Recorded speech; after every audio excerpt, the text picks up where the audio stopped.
Ladies and gentlemen, welcome back. Episode 25. I'm here with my man, Yashaar. What would this be called? Do you think it's Israel versus Palestine, or do you think it's Israel versus Hamas? That's a very difficult question. Yeah. Because Israel is going to say it's Israel versus Hamas. Right. Palestinians are going to say it's Israel versus Palestine.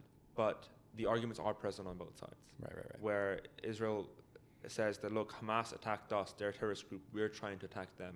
Palestinians are saying, well, you're not attacking them, you're indiscriminately killing children, women, civilians. Yeah, everyone's seen the videos. There's, on both sides, you see the pictures in Israel of the burnt, charred bodies. You see the video in Palestine of the dad running with his little daughter.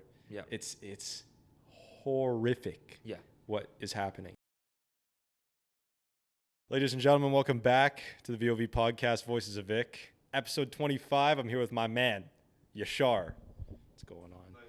What's going on? Yashaar, how's the last name pronounced? Daad. Yeah. That's what I thought. I didn't want to butcher it. Yeah. I tend used to get a lot of, there was a lot of jokes back home. Yeah.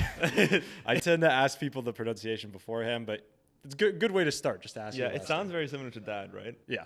A lot of people call me Dad. 100%. It's not a good, How do you not a take good that? first impression. No? I mean, I had a lot of nicknames back home. Like, people used to call me Daddy. Yeah. People used to call me Dadissimo. It was a whole thing. That's funny. It was a whole thing, yeah. I think people will be interested in knowing the origin of your accent during this episode. Yeah. So I'm from so I studied in the UK for five years. And then before that, 2 years. So there was a break in the middle, and I went back to the UK for 5 years to do my high school, which is where the English part comes from. But everywhere else, I was at international schools around the world. And so that was where I get my American-Canadian accent from. And I'm also Canadian. What country would you call home if you had to choose? That's a tough one. I think the thing is with me is home's always been changing. Got it. It's kind of one of those dynamic things that it's never set. Yeah. So I think at the moment, UK is home. Yeah. But it could very well change, because there were points in my life where I called Pakistan my home, and there were points in my life where I called Hong Kong my home. And so it's always... What's the reason? Why do you move around? Is it work? It's parents? just my dad's work, yeah. Yeah. He works in a bank, so he's just kind of been shifting around throughout his career. Nice. But yeah, it's been a lot of moves. Would you want to have like that kind of lifestyle? Like growing up, that was your childhood. Does that attract you for like the rest of your life, or are you just trying to find a place to chill and just settle in? I mean, I don't know, to be honest. Sure. Like, it's one of those things that I've grown up with my dad constantly moving. Yeah. And so I think somewhere down there I'm the same, where I don't, like, I can't sit in one spot for too long. Yeah. But I do think that I do like stability. Yeah. To a certain extent. And I do like that I spent 5 years in the UK, and I'm now spending at least 4 years in Canada and in Toronto. Maybe I'll get tired of it, and I guess we'll see. Yeah. I think I am getting tired of Toronto slowly. Yeah, that's fair. So that's yeah, fair. but I don't know. Maybe we'll see. What is like, if you had to choose, whether it's a city or a culture that's like the most opposite, like a place that you've lived in that's the most opposite from Toronto? Because this is basically all I know. I've only lived in Canada. Oh, it has to be Tokyo. Tokyo. It has to be Japan. Why? Japan's just okay. Look, I loved Japan when I was there. I was very small, and I still remember it, which I don't know. People always are like, "How do you remember when you were 4 years old?" But I still remember it, and my mom always describes that, and it's an amazing place, but it's just really strange. With reference to where we live right now, with reference to everywhere else I've lived. Yeah. Tokyo is just complete opposite. Like, It's not very diverse, is it? no, I think also it was worse back when we were living there, because we were living there back in 2007-ish, 2008. Yeah. And that was when, and we're Muslim, so we eat halal food, which means it has to be slaughtered in a particular fashion. Yeah. And we don't eat pork. Got it. And we don't drink alcohol. And so in Japan, pork and alcohol are rampant everywhere. Got it. And language is a massive problem. Yeah, true. I was talking. Who was I talking? I was talking to Chloe the other day. It's one of Chris's friends about just Chinese, and apparently there's like 9 different tones that you need to learn to speak the language, and it's like I don't know. Whether, like Chinese and Japanese is probably similar. I don't know how anyone would pick that up unless you were born and raised in that country. Yeah, I mean I lived in Hong Kong for 4 years, and I knew a decent amount of Mandarin, but as soon as I left, gone. Yeah. Like I could not remember any of it. And it's easy, like, because obviously English is my first language, but I also am fluent in French because I only did French school growing up. Yeah. But it's still the same alphabet. And even if I were to learn Spanish, which is my dad's language, same alphabet. Yeah. To learn a completely new way of writing, and I still don't understand what she was talking about when she says tones. Yeah. Because you need to learn all the different tones. I thought that it was like one specific. But you know, thing. It's interesting because when people grow up learning a language, it's so different. Like, so my first language was never English. It was Pashto, which is, so my mom's from the north of Pakistan, which is very close to Afghanistan. Okay. And there's a certain ethnicity over there. We can call it ethnicity. I think we're called Pathans. Okay. And it's basically the same tribe of people in the southern part of Afghanistan and the northern part of Pakistan. Yeah. And so my mom's from there, so we have a completely different language from the rest of Pakistan, the rest of India. It's interesting. And that was the first language I knew. My mom just spoke to me in Pashto, and I walked into school on the first day, like screaming in Pashto for my mom. Yeah. And people were like, "What language are you speaking? This is insane." Yeah. And then I learned English within the week. But because I only I only spoke Pashto for the first 2 years of my life, 2-3 years of my life. No matter how much English I learned, I only needed a week to get back into my Pashto. Like I can still speak fluently with my mom all the time. That's good. So yeah, languages are just weird. I tried learning Spanish for 2 years. I was shit at it. Yeah, I was that's fair. so bad. I tried to grind the Duolingo too. I really, it's a different sort of pressure when you can't speak with half of your family. Like they get on the FaceTime and you just need to like smile and do your best to like use the few words you do know. Yeah. So I feel like I kind of have a responsibility to learn the language. Yeah. It's just like it's difficult. It's hard. And I see this with my brother, and this is the crazy thing is because I learned Pashto first because he wasn't around. So my mom would only speak to me in Pashto. But then when I went to school and then learned English, I started speaking English. So I was speaking to my brother in English. So he never really spoke Pashto. He knew English first before Pashto. Yeah. And so he struggles like learning it now. And to me, it's like so natural. Yeah. And I've never struggled with it because it was just the first thing that I learned. Whereas he was speaking English much sooner than I was. 100%. And for him to go back and learn it was like so hard. It's hard. Yeah. You got to do it as young as possible. Yeah. I think everyone knows that. Sometimes like if my dad's sleeping, he'll like sleep talk in Spanish. Right. Even though he only talks to all of us in English, his sleep talking is in Spanish. There has to be some sort of me as well. Yeah, there has to be some sort of like. Do you think that there's a base language? Like, do you think that anyone can truly be fully bilingual in the sense that both like two languages are the equivalent?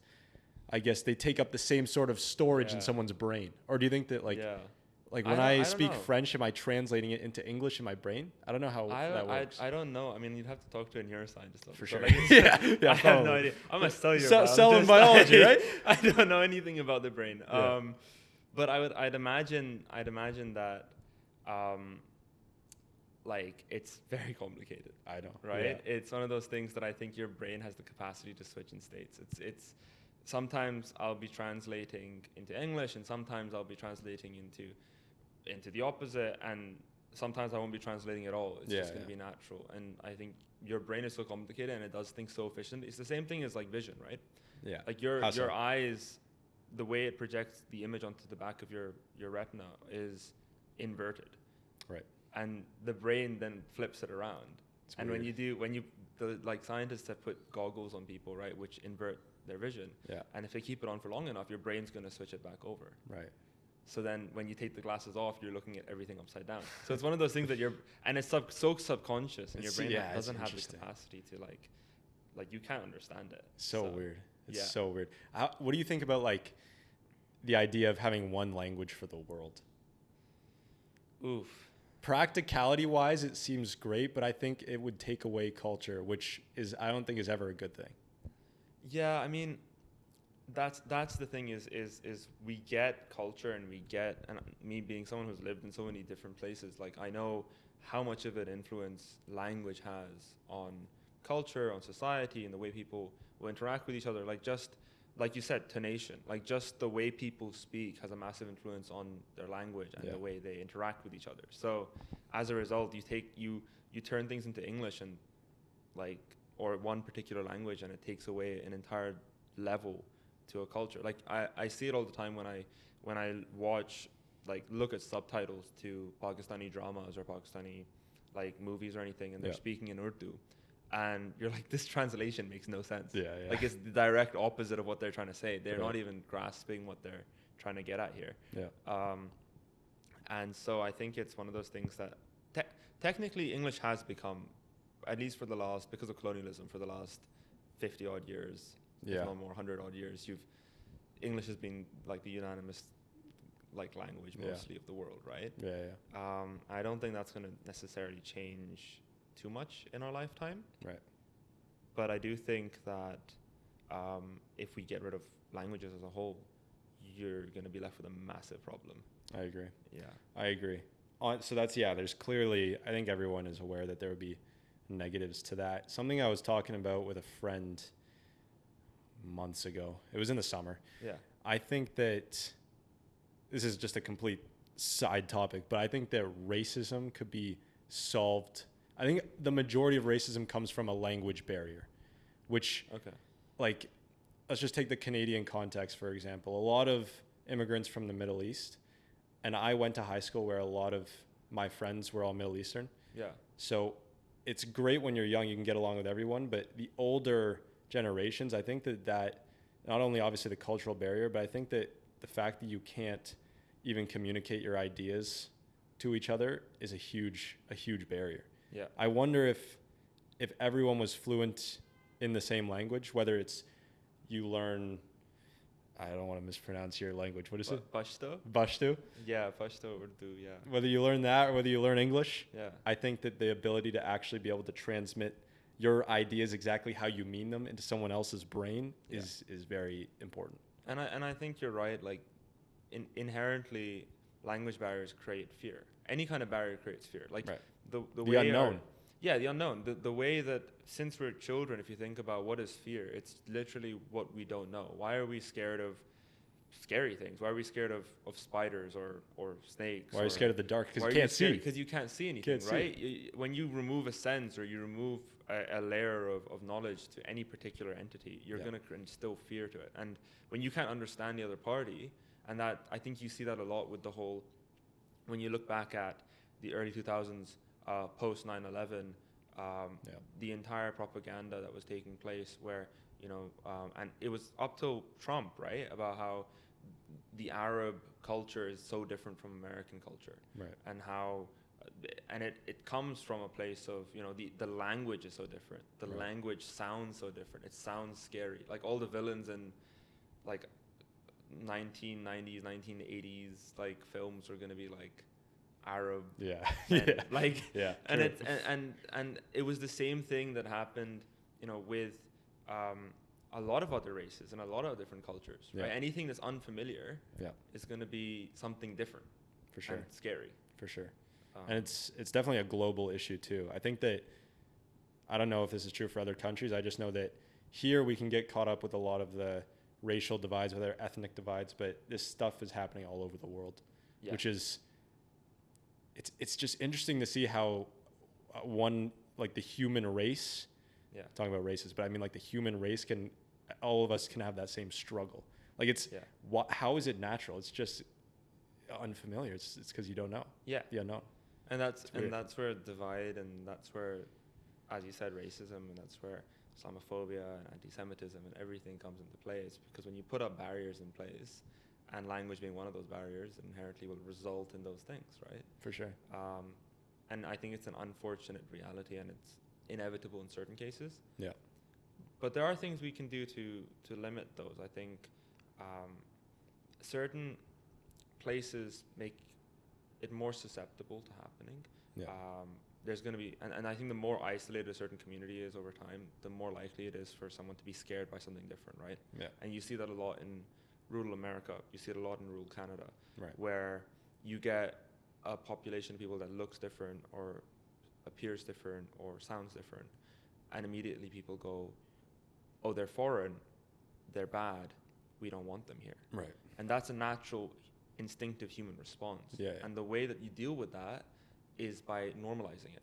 Right. And that's what's happened in big cities, right? Yeah. In urban centers, you see, diversity and inclusion being so much higher because there's just a greater array of people from different places. Yeah. Right. Yeah, it's completely true. And I am very grateful to have the upbringing that I've had, just in terms of, I understand very well the importance of tradition and upholding a country's culture, but then I also understand how you can't be closed off to the outside world. Like, you can't, once again, just knowing, like, I go to my friends' houses, whose one friend, his parents are from Mauritius, which is a little island off the coast of Madagascar, middle of nowhere. Yeah.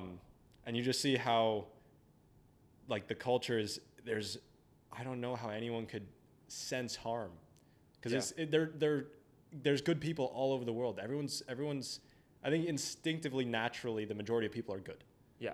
So to think that there's a natural threat detection that goes on when you encounter someone that you're not familiar with is weird.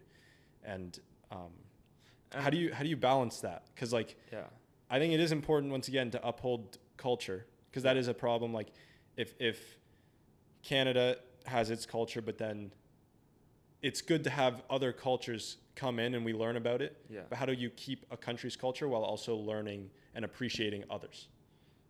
Yeah, it's a difficult question, right? And I think, if you look back at times like colonial England and what they did with a vast majority of the world, is they inflicted their culture upon other countries, right? And that's where you have the opposite happening, where it's gone too far. Right. But I do think that something like that, at least in places like Canada and America, it's not going to happen.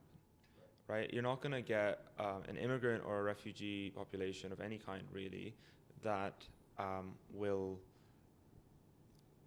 cause the Canadian culture to somehow go away, or cause an American culture to go away. I think even if you look at places like New York City, which has been diverse for the best part of 100 years, right? Yeah. When originally Italian immigrants came and worked on the docks of Brooklyn. Over years and years, New York City it's still an American city. Yeah. It's still very much an American culture. But I think it's developed its own culture. And I think also the concept that a country's culture will always stay the same is also something that needs to go away. Because the reality is that countries are constantly going to change, people are constantly going to change, cultures are going to change. And there's going to be parts of certain cultures that are great, there's going to be parts of other cultures that are horrible. Right. And what you're trying to get at is, when you're introducing diversity and you're introducing new cultures, you're trying to create a society in which you take all the amazing parts of all the different cultures and you're trying to sideline the parts that are a little bit sketchy and a little bit, you don't want to do very much with them. So I think that's what makes, when we look at cities like Toronto and cities like New York, that's what makes them great, diverse cities. Mm-hmm. Because what you're trying to do is take, a country's great food, or a country's great dance, or a country's great XYZ, etc., and then take that on board and create your own environment, your new culture, your hybrid culture as well. It's interesting. Yeah, no, it's cool. Yeah. It makes sense to me. Let's talk about some more extracurricular stuff. Okay. A lot of, that's a good conversation about culture, and I can tell that you've lived in many different countries with the IQ of that conversation. But you're the co-president of squash team. Squash club, yes. Squash club. Yes. Why is there a club and a team? Okay, so the varsity team, think about it as like skill-based matchmaking in gaming. Okay. It's just one of those things where the varsity team, you have to be at a certain level to get into the team. Which you're on. I just made the team. It took a while. It took a while. And congratulations. Thank you for that. But I have a lot of work to do. Yeah. Some of the guys on the team are crazy. That's fair. And I think the gap between like the sixth seed on the team and me is like these guys have been playing every single day of their life. How do you start into squash? It doesn't. It's like it's not a very famous sport. All right, we're back. Right, we're back. So camera's cut out, but we're back. Squash team. Right. Yes. Your rise, your ultimate rise My to ultimate fame. rise to fame. What tier? What tier is that? Because there's different tiers of varsity sports, right? It's tier 2. Tier 2. I think there's only 2 tiers, right? I thought there was 3. Maybe there's 3. Because my friend It's 2 or who's 3. wrestling, apparently wrestling's 3. Interesting. It's 2 or 3. Okay. It's not going to be 1. Got it. Yeah. It's no, we have to fund everything ourselves, and it's all alumni based. I think rowing's also 2. Got it. Yeah. Which I didn't know about till very recently, actually. The rowing was 2.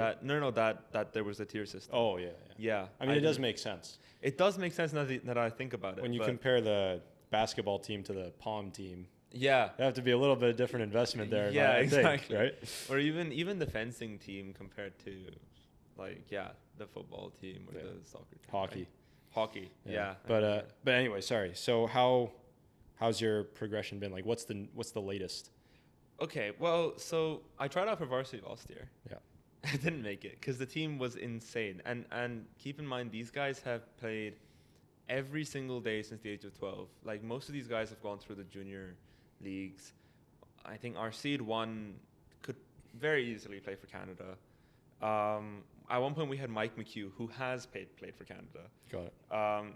Which means that he, if he was still training, could represent Canada at the Olympics. Like, sorry, did you say seed 1? Yeah, so like the top seed. Like, how does that? What is I don't know anything about. So generally how it works is that there's 12 people on the team. Okay. And for every tournament, 7 people are going to play, and then it's going to be 1 reserve. Okay. And so generally the top seed, so the number 1 player is going to play the number 1 player of the other team or the other school or whatever.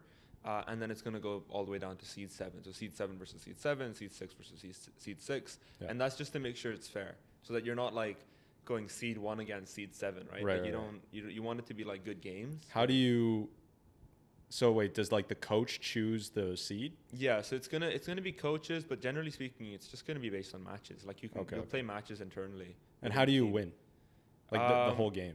So in squash, it's very similar to tennis, but also the direct opposite. It's like a juxtaposition. It's it's interesting. So the ball should not touch the ground twice. Okay. So it's 1 bounce before it hits the ground. Yeah. There's a line. So it's essentially a box. It's just a room. Yeah. And basically one person hits the ball, and the concept is you want to keep hitting against the wall until one person no longer can hit it before the first bounce. Got it.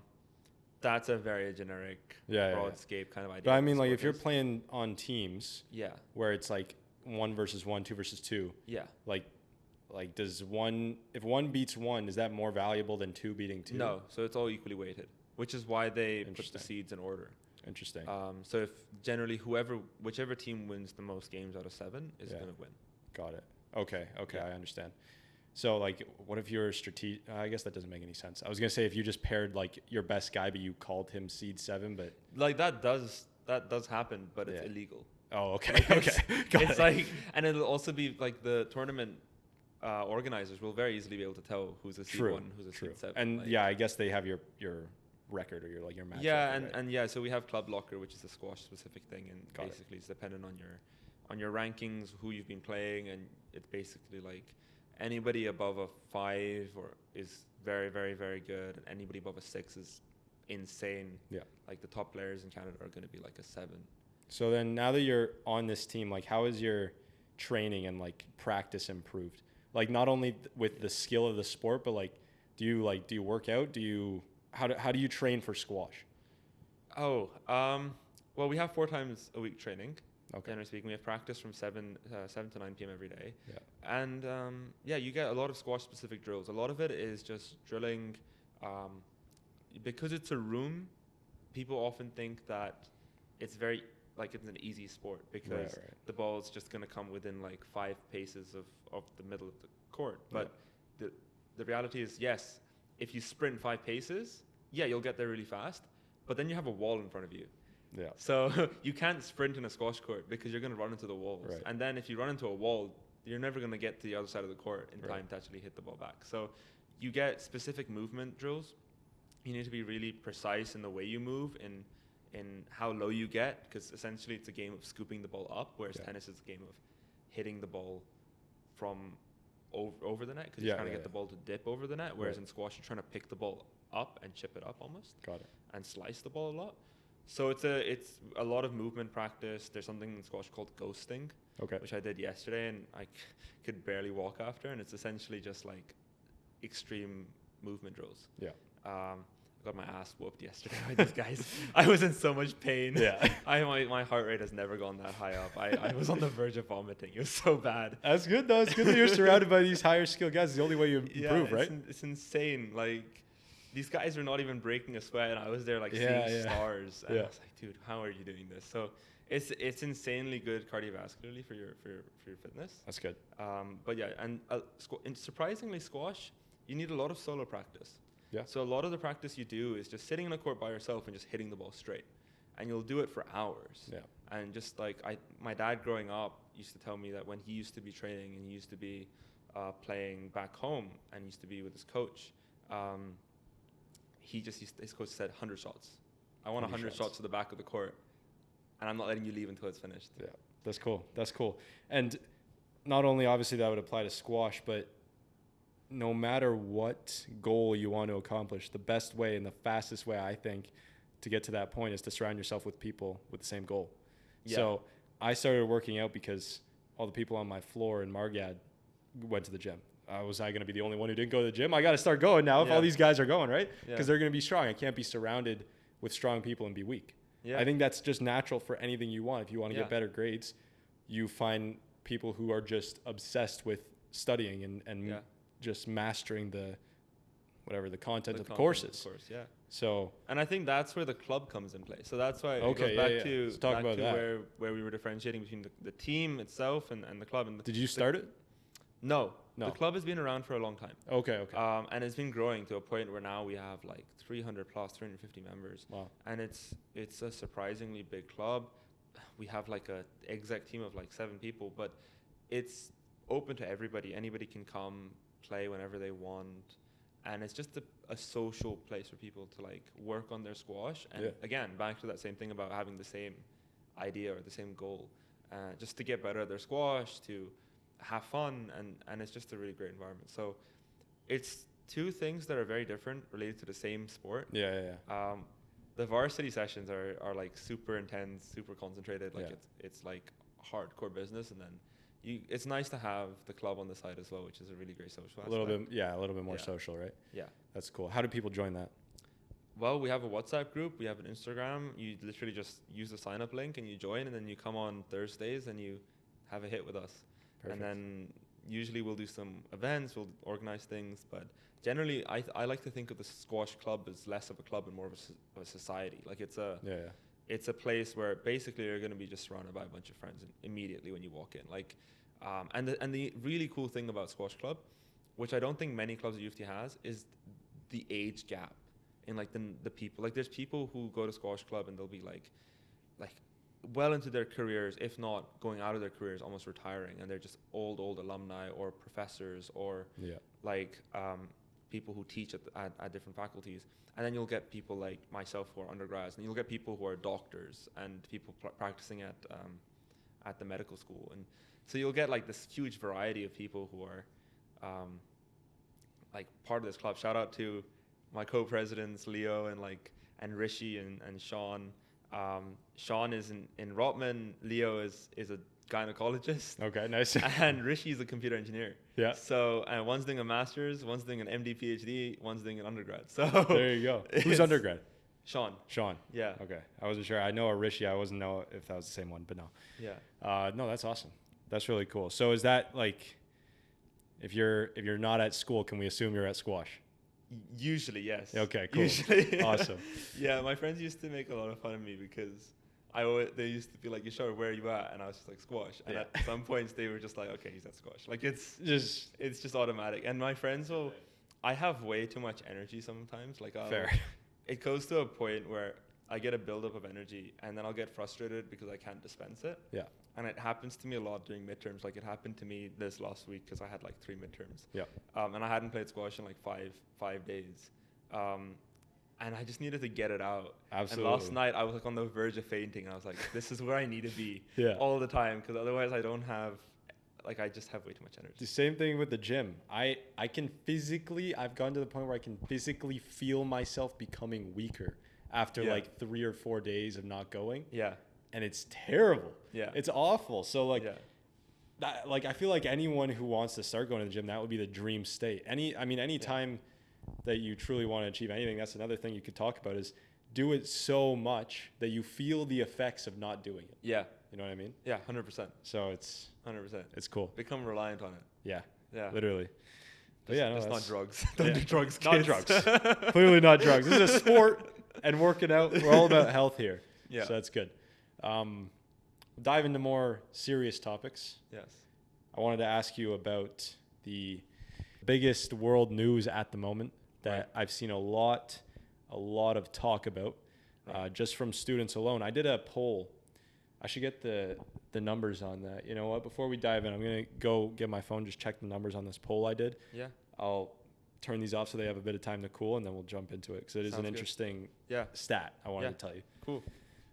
Okay, so I asked on the VoV story. Yes. Would you consider politics to be a common topic of conversation amongst university students? Okay. Out of 127 votes, 40 say no, 87 say yes. So that's a 70% to 30% split. Okay. Do you think about politics often? Do you talk about it with people often? Do you, like, in this community in particular? It depends on the topic. Yeah. And it depends who I'm talking to. I think, generally speaking, when it comes to politics specifically, I don't talk to many people about it unless they're my close friends. Yeah. And I think that's about it when it comes to UofT. I think, generally speaking, when it comes to that poll, I think personally I would disagree. I think that's with context that I'm from the UK and I've lived in the UK. And in the UK, we have a massive culture of debate, of open conversation, of open opinions. I do think that at UofT specifically, people are very afraid of confrontation. People are very afraid of openly voicing their opinions, and that leading to some kind of a disagreement. And I think that becomes problematic. Because Why do you think that is? Why do you think people are afraid? I think it's partially because of cancel culture. Yeah. I do think that, and keep in mind that I don't think that every aspect of cancel culture is a bad thing. Like having a community or society in which people are holding you accountable for what you say is really, really important. And I think that's something that has not been in place for a decent proportion of our history, where people have done things, said things, and openly kind of, even to the point where people have like been racist on television, and to an extent it happens even now. But I do think that making sure that people are aware of what they're saying in public and in society is really important, and making sure people are informed about what they're saying and making informed opinions is really important. But like everything, there's a spectrum. There's not ever one side to anything. And I say this when I'm talking about any political conversation, any idea, any debate of any kind, any argument of any kind. I think there's always two sides to everything. And I think when it comes to, and it's something that comes from my whole cellular molecular biology thing, is like whenever you talk about biology, and I went to a professor once and I was like, why can't you give me a straight answer to this? And he was like, everything's on a continuum. Like everything is a gradient of some kind, and it applies to everything in life. There's no hard and fast answer to life, and societies don't work like computers. Nothing is binary. Yeah. And I think the same applies to when we talk about cancel culture. There's good parts and there's some really bad parts. And I think parts of Canada, parts of UofT are leaning towards an extreme part of that culture. And I think that's leading to an environment in which people are scared of voicing their opinions freely. Yeah. And I think it's also creating environments in which people don't feel like an open, informed debate about possibly contentious issues is allowed. As soon as, let's say, if I say something contentious that people disagree with, I think that the opposing person needs to be able to understand where I'm coming from before coming to a conclusion about what I'm saying. Yeah. Just because let's say, and I don't believe this, but let's say I say that Trump has a right to build a wall in America, right? Yeah. Just because I say that, if somebody on the opposing side immediately says I'm wrong because of things other people have said, compared to saying I'm wrong because of things I have said or things that I believe or any kind of logical input that I have put in place, immediately you create a closed off conversation. Yeah. Keep in mind, I don't I don't agree with Trump. Yeah. Well, I agree with some parts of Trump, but not most of what Trump says. Fair. But it's one of those things that having these debates about very contentious issues is really important, and I think that's something I learned from my education in the UK. Yeah. And it goes back to Israel-Palestine. Yeah. Where I am very pro-Palestine. Yeah. I've made my opinions, like, I've openly voiced my opinions on social media and with my friends. Yeah. But I make sure when I'm talking to people about them knowing that I see both sides. Yeah. And that the conflict and about whatever's happening in the world is never going to be a one-sided thing. And people who are trying to make it one-sided, it's just going to be media. It's just going to be people trying to polarize opinions. Absolutely. Media, that's exactly what they're designed to do. Yeah. And I think that I heard a quote that said, the wise man in the debate never seeks to win, but seeks to learn the truth.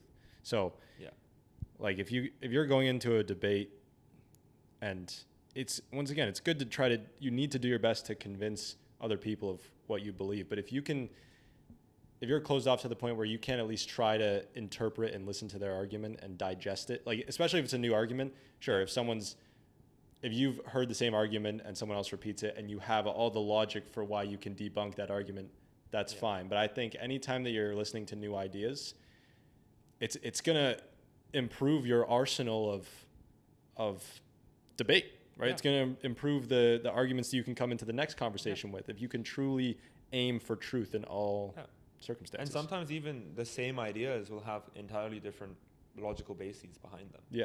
True. Somebody might be saying the same thing again and again, or saying the same argument that you've heard many different times, but they could have a completely different rationale why they believe that. So for Israel-Palestine, just for the people that don't know, I don't stand on really either side of the argument because I don't know enough about it, so I'm not going to pick a side until I truly learn, which we'll get into. I don't even know if I feel like the majority of people who would consider themselves educated on the issue also don't know. Yeah. Because especially with government and war and these types of things where there are so many other interests involved outside of Israel and Palestine. Yeah. It's really complicated. And it's stuff that doesn't get reported on the news because it can't get reported on the news. It's going on in the back room, right? Yeah. No one knows. It's going on behind the scenes. Yeah.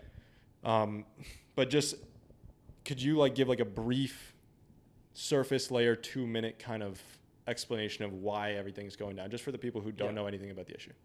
Yeah, I think this, keep in mind, I think just as a context, that I'm no historian, I'm nobody of real knowledge behind this. I've done my own independent research, I've seen things, and I formulate my opinions based off of that. And I do think that there's been times that maybe I've been subject to posting things that have led to some source of misinformation unknowingly, and that happens, it's accidental, but I've just kind of seen things and done my own research and come to conclusions about those, and that will formulate my opinion. But generically speaking, about a week ago, 7 days ago, or I think now 8 days ago, there was this brutal terrorist attack by Hamas on Israel, where they breached the border and they went across from Gaza into Israel. They went to a number of different villages, and they massacred civilians. They killed civilians to a point where I think the death toll was up to 1,300, and thousands of people were injured. And they paraglided in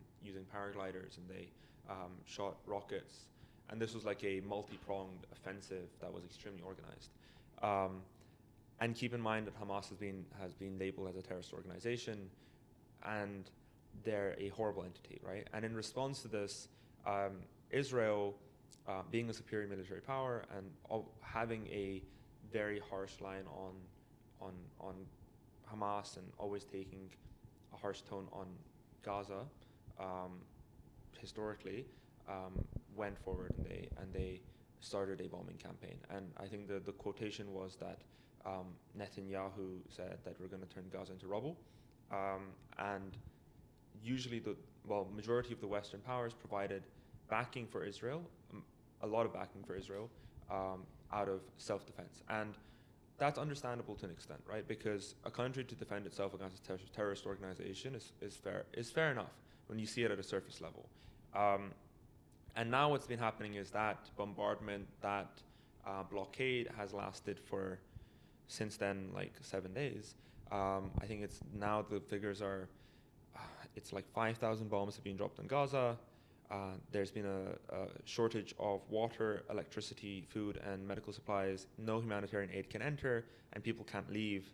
And I think as of 2 days ago, the Israeli forces told 1.1 million people in the northern part of Gaza to evacuate their homes and leave everything because there's going to be a ground invasion. So it's left upwards of 1 million people without homes, and it's left 3,000 people dead, as the conservative figures have said so far, because when you see a building collapse, how many people are you going to find there in the rubble, right? In Turkey, when we had an earthquake that was so devastating, I think it was a few months ago, maybe 6 months ago, back last summer, that took days and days for people to count bodies. But this is where buildings are falling left, right, and center. So you're never going to get an accurate estimate of how many people have actually died or actually been injured. But it's a really horrible situation. And it's one of those circumstances where, once again, it's the Palestinian people who have suffered the vast majority, I'd say, of the consequences of the actions of the political parties at play. Now, yes, Israelis have suffered a lot as well. 1,300 people is no small deal. It's a massive number of people. Like it's really horrible. But I do think that a question of proportionate responses is important. And I do think that the continuous bombardment, stopping of water, stopping of electricity, stopping of these things, white phosphorus, recent reports have said. I know that there was this strike on a hospital, and there's varying accounts as to who struck that. I have a certain opinion about it. My Jewish friends have rebutted me about it, which is entirely fair to do. But at the end of the day, it's 2 million people who are under siege at the moment, and that's the really sad part of the whole thing. Absolutely. And with my stance, I think that, once again, it's easy to say this. I understand it's a very nuanced situation, but I think everyone needs to do their best to really be in an anti-war position. Everyone knows war is bad. Yeah. Everyone knows that in this whole context, however this situation ends, someone's going to claim victory, Israel or Palestine, but I think that's misguided. I think Israel and Palestine are both going to end up as losers in this war, because that's what war is. Yeah. And so then the logical question to ask is that if they both lose, who's the winner? And I think that with war is very profitable. Yeah. War is very profitable. The amount of money that it costs a nation to go to war is stupendous. So where's that money going? I think is a good question to ask. And I'm not, people are going to label a lot of this as conspiracy. I'm just trying to walk through a logical train of thought. Yeah. It costs money to go to war. Yeah. A lot of money. So where's that money going? You're going to think that those people are probably the ones who are going to win the war. It's not Israel, it's not Palestine. It's going to be the people who are nowhere near the scene, reaping huge monetary benefits from crisis. I heard a quote that said, crisis and opportunity. Is it crisis and opportunity? Chaos and opportunity are linked. Anytime there's chaos, there's opportunity. Yeah. You want to look at any situation. If you took 9/11, huge opportunity to, I won't use that as an example. Let's take COVID. And once again, I'm not even claiming any sort of political stance. I'm not trying to spread conspiracy, nothing. I'm saying that in a crisis scenario like a pandemic, there's opportunity for a pharmaceutical company to come save the day and reap benefits. But even if you look at the oil prices during COVID, they went negative. Right. So somebody buys oil at negative. So then maybe they money in a day. Yeah. right? And that's the whole thing that happened. Like the volatility index, the amount of volatility that went down in the stock market. Right. And my dad works in banking, so he went on about this all the time. He was like, during COVID, the amount of volatility that was taking place just because of the uncertainty was insane. And that's how people made a lot of money. Yeah, true. And it applies to a lot of different things. I think the added level of complexity when it comes to Israel-Palestine is the illegal occupation of the West Bank. Yeah. Because Israel, under international law, is illegally occupying the West Bank, which is a region of Palestinian land. It's been called an apartheid state. Now, I'm going to be rebutted with this. I'm going to probably get messages of people saying, no, it's not, and these are the facts and figures. But in my opinion, it is. And that's where Hamas is using that as a pretext for resistance or retaliation. Now, that is a very complicated argument to make as to where, is Hamas a terrorist organization or are they resistance fighters? And I think that is something which nobody can answer. I think they're terrorists because as soon as you kill civilians, you become a terrorist. Got it. But I also think that Israel's occupying forces in West Bank is performing terrorism. I do think that is a form of terrorism. Right. I do think that the bombardment to that degree that's been taking place now is a form of terrorism as well. Yeah. So it's just very complicated. On top of that, you have America that's playing influence in it, right? Like always. Obviously. Always. Right? And the funny thing is, you got and there's a lot of similarities. You look at 9/11, right? You had a horrible incidence of attack. My dad was there that day, so he knows. In New York? In New York. He was in the building next door. He was working at Goldman Sachs when he saw the second plane go in. So he like, it was horrible. But 2,000 plus people died on the day of 9/11. Yeah. And over 1 million people died in Iraq as a result.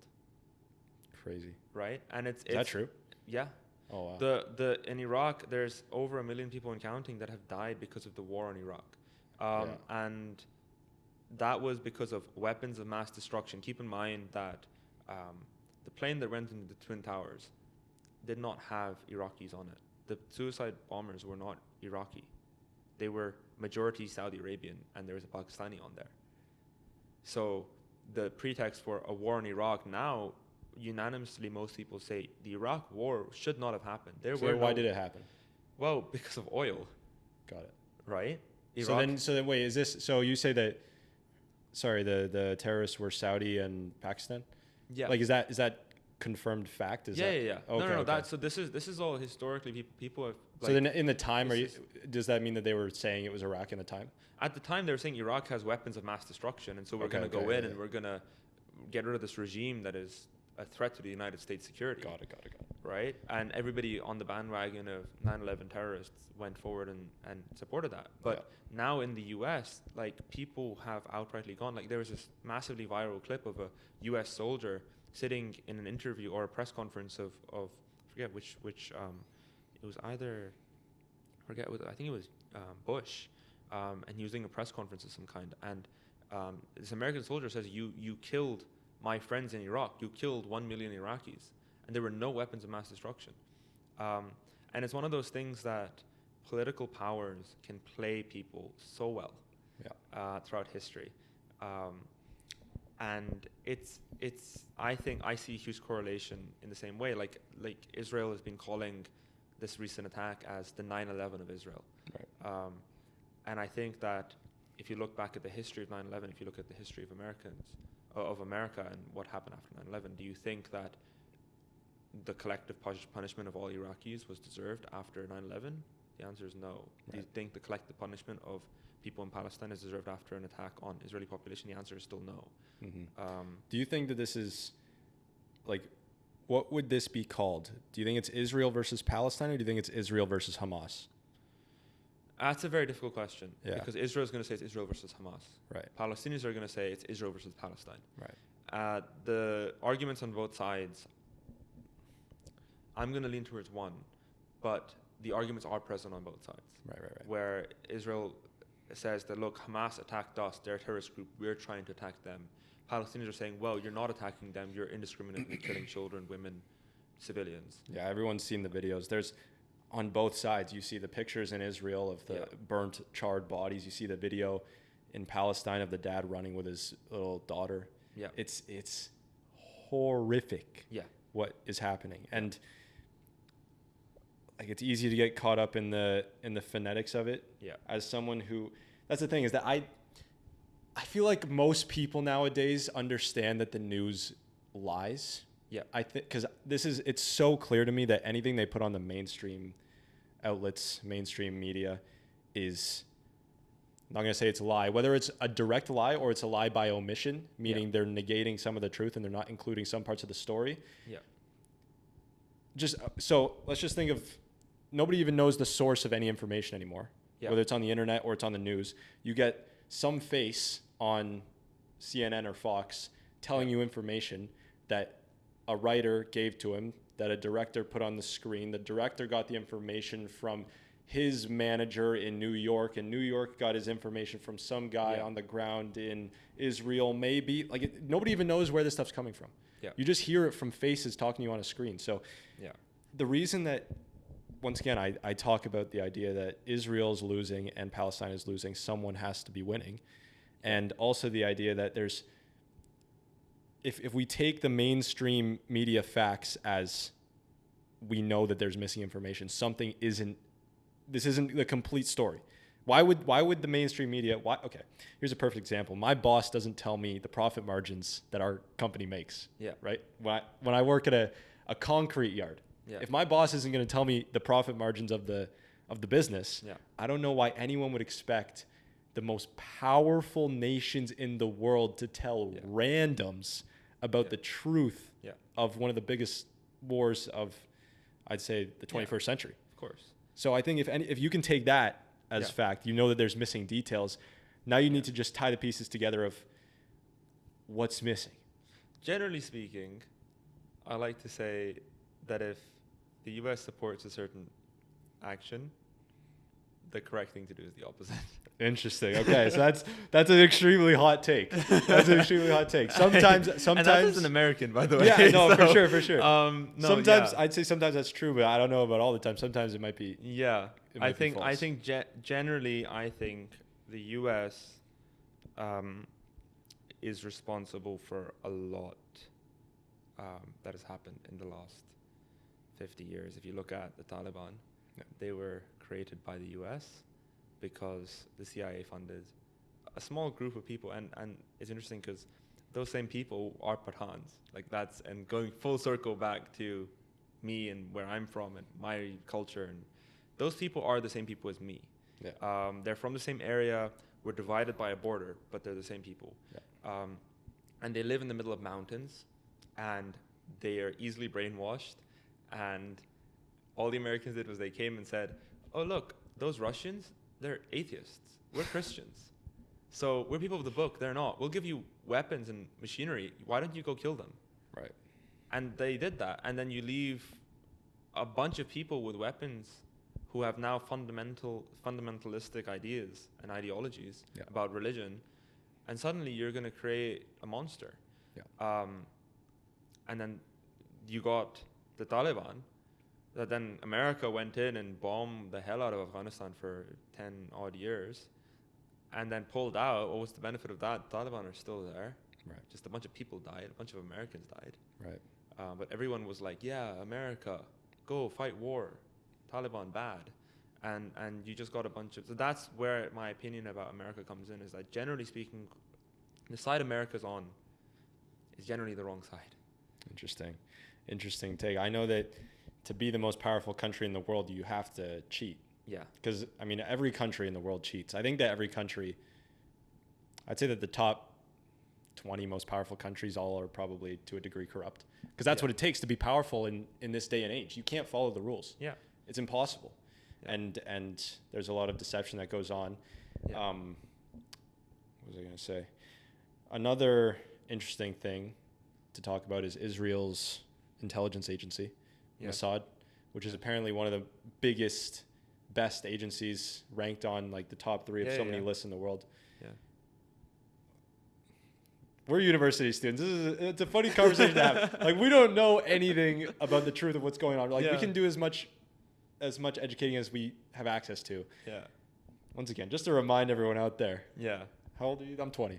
I'm 20. Yeah. So yeah, you're listening to 20-year-olds. This is just the opinions of college students, university students. How's the young generation taking all this in? Exactly. Just to make that clear. One of the top intelligence agencies in the world. How did they not, I guess, see this coming? Do you ever think about that? That's something I think do, about. which is why it's ironic to me that I don't know if I mentioned this. Israel like helped fund Hamas. Oh, really? Yeah. Well, back when the PLO, which is the Palestinian Liberation Organization, PLO is. They were the main party at that point, right? They were the Palestinian party. It was run by Yasser Arafat, who also I think was a really shit person. But that being aside, there was an alternative faction, which was Hamas, which was opposing the PLO and was being supported by Israel because obviously, political uncertainty, political divide is good for an opposing nation. Yeah. It makes sense, right? And so it is documented that Israel actually funded Hamas in its initial stages, supported the building of schools and mosques and religious institutions for the spreading of its propaganda and its campaign in order to gain authority because and that's happened. We know that that's its tactic used by many powers, right? We know it's happened with America, with the Taliban. We know it happens with America's been doing it everywhere, right? Yeah. It happened in colonization all the time, right? It was like, it happened everywhere. Like pseudo governments is very common, right? It happened in Cuba, it happened everywhere. Yeah. And then Hamas and a lot of Israeli people of government have said that Israel created a monster. And I agree, Hamas is a monster. Like Hamas is a terrorist organization because they kill civilians. Do the Palestinian people support Hamas? I think it's mixed. I think I see why they would. Yeah. When the people of Gaza are stuck in a blockaded, like literally walled place, it's known as the biggest open air prison in the world. Yeah, I've heard it called that. Yeah, right. It's known as 2 million people surrounded by walls on both sides and a sea. Yeah. The sea's covered also like has Israeli warships, right, on that side. And you have these people living in a society where they can't leave, they can't do very much. Unemployment rate is like over 50%. Rate is massive. Yeah. You're getting every few years you get bombed by Israel. Right? Yeah. The last time Gaza got bombed was a few years ago. Right. For an entirely different reason. What are people gonna do? Like what alternative do people see? And I think when you look at it from that perspective, whenever you create environments where people see no alternative route, where people feel that politicians are never going to look out for them, when people feel that diplomacy is never going to work, the next thing people are going to go towards are either give up or find any way to resist. Yeah. And in their minds, what is the only entity that's going to be resisting? It's going to be Hamas. It's the lesser of two evils, I guess. It's the lesser of two evils. And yes, Hamas is a terrorist group because when we see it from the outside in, 100%, they're killing civilians. That's inexcusable. Yeah. And I think the same of what Israel's doing in the occupied West Bank. And I think the same of Israel when they indiscriminately bomb. But like, when you look at it from the perspective of what else do these guys see as an option? That's the thing. Why is it that the Taliban grew in popularity in Afghanistan as soon as America invaded? It's because you have the Americans going in and bombing people, and due to collateral damage, you get a bunch of civilian deaths. People will see, oh, my brother's dead, my family's dead. I did nothing to protect them. What am I going to do? I'm going to fight against these people who killed them. Yeah. Who's fighting against them? I don't care what their morals are. I don't care what their ethics are, but I'm going to fight with whoever killed my family. Right. And at that point, we're human beings, right? It doesn't matter who that organization is. It doesn't matter how they were founded. It doesn't matter what their ideals are. At that point, you're fighting out of fury, anger, and grief. Yeah. And it becomes a war of pure emotion on both sides, where politicians are feeding off of that emotion. Yeah. where people are angry on both sides and people are wanting to kill each other, and politicians are just there like, okay. It's crazy. It's crazy. Yeah. It's, and once again, I know I say the best policy is anti-war, and that's easy to say. Yeah. I don't think it's helpful at all to be calling for war explicitly. I think if in a perfect world, obviously, war is avoided at all costs. Absolutely. I wonder, what do you think about the idea that is peace achieved through war? Like it's been very contentious with Israel and Palestine for decades, very long time. Some consider it dating thousands of years. I don't know too much about that history, but do you think that, like, what's the solution possibly going to be here? Does it have to be through death? How else is this going to get solved? Oh, that's just a ideas. hard Just question. ideas. Yeah. Just So, ideas. well, at the moment, I think that There's more philosophical. Sorry to cut you off. I just mean, like, yeah. Is peace achieved through war? Or is it any other way possible? So the answer to that, Yeah. I'd say no.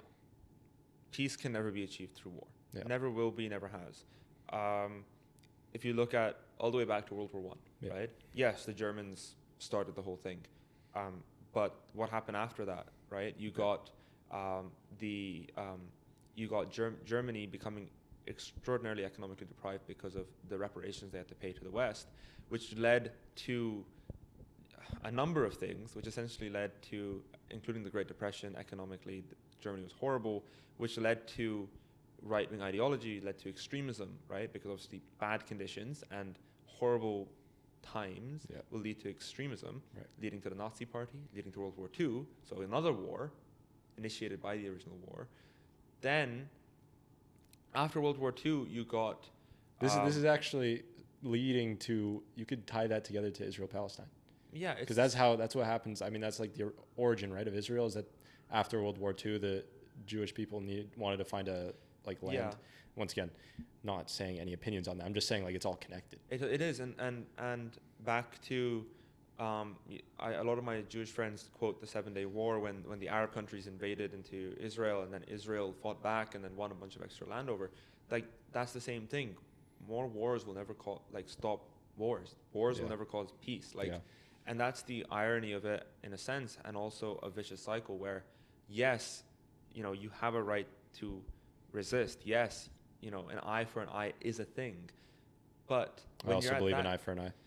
Yeah, but controlling an eye for an eye is extraordinarily difficult. I agree. And that's where you get it, is no matter how much you think that an eye for an eye is fair, when you're at that stage where you're international fighting factions, you're never going to be able to get an eye for an eye.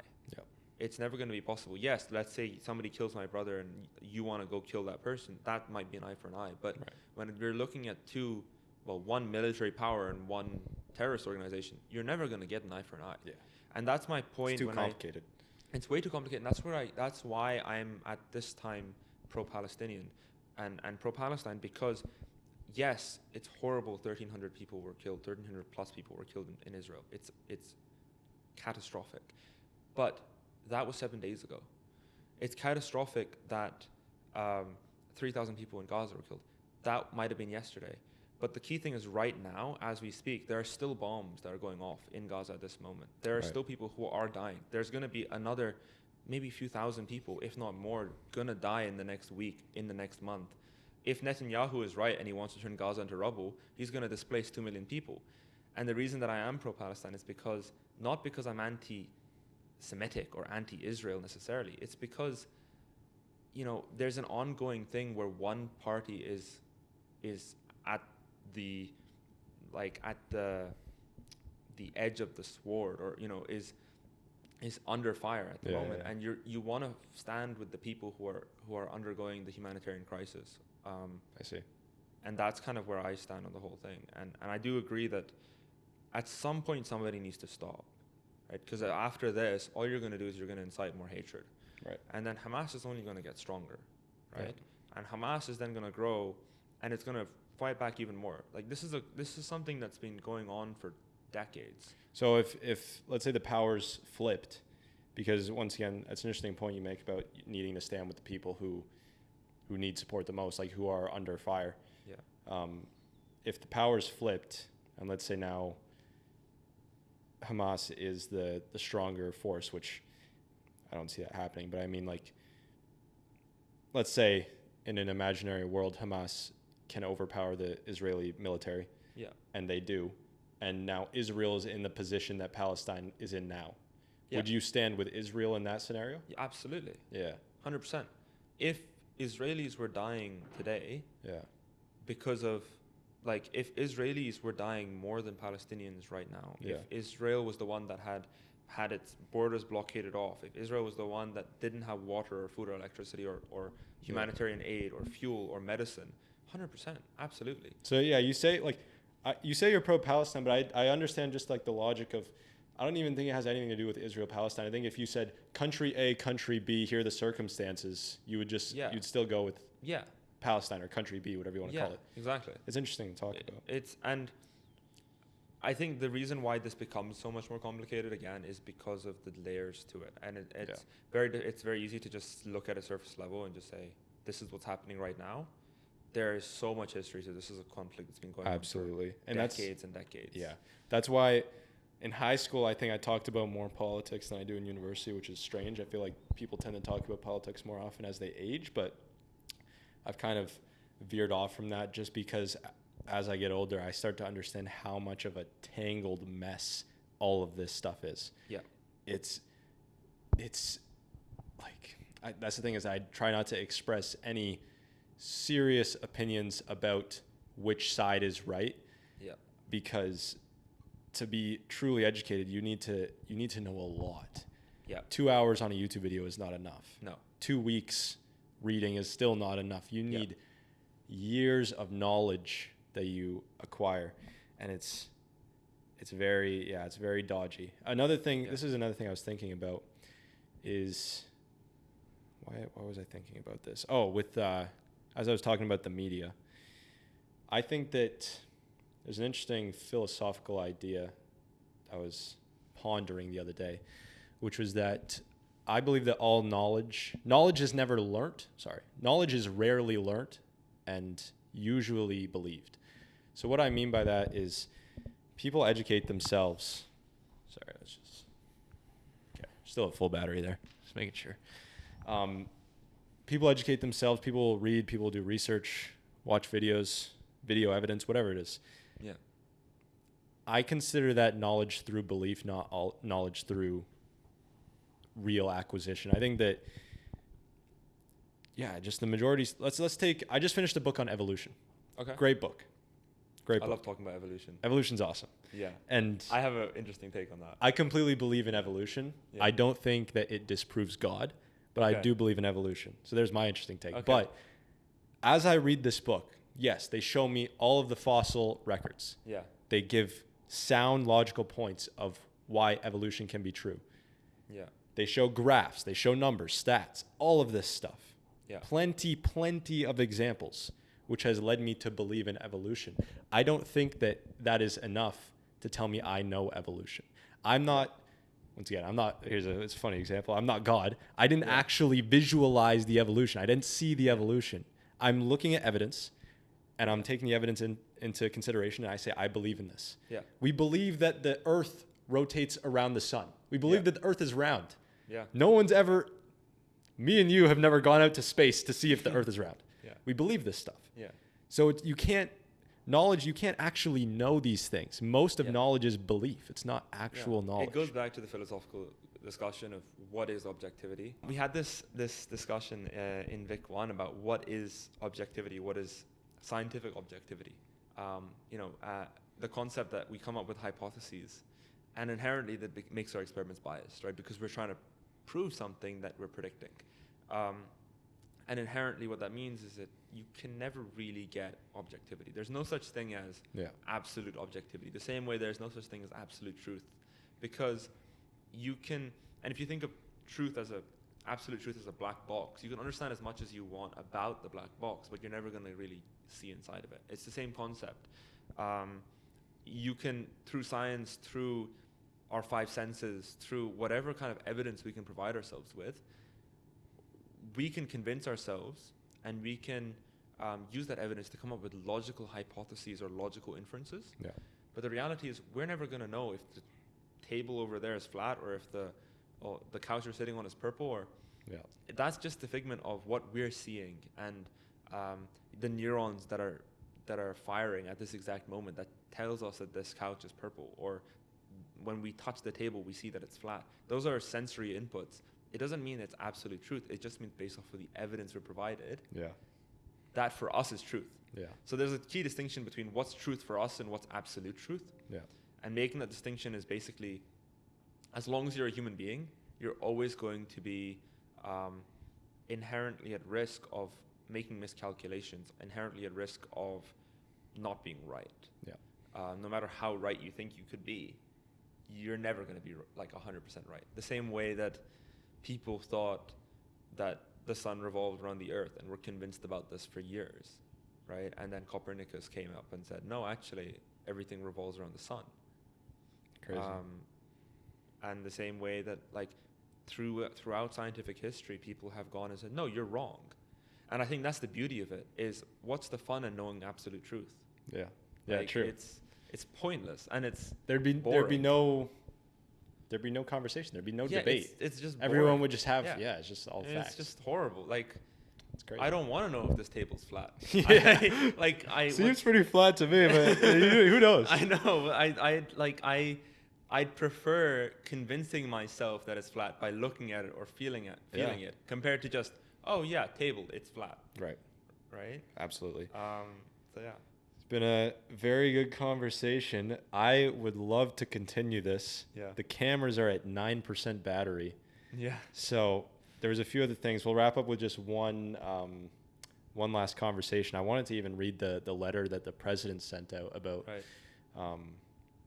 Israel, Hamas. Last thing I just want to talk about is misinformation. Okay. I am very interested in this key term that's been very, very used since COVID, I think. Okay. You hear it way more often. Misinformation. And not to say that lies don't exist. I just went on about how I don't think the media tells the complete truth. But I don't like that term. I don't like the term misinformation because it implies that you need to take someone's, as we just said, non-objective opinions and beliefs as fact. So when we say misinformation, who's the arbiter of truth? If you can say this is misinformation, why does your version of truth, as we just were talking about, why does that, I guess, supersede someone else's? Yeah, and I absolutely agree. And I also think, why do you think that, whatever that person is saying should be taken by the people as truth in the first place? So why do you think you need to necessarily rebuttal it as misinformation?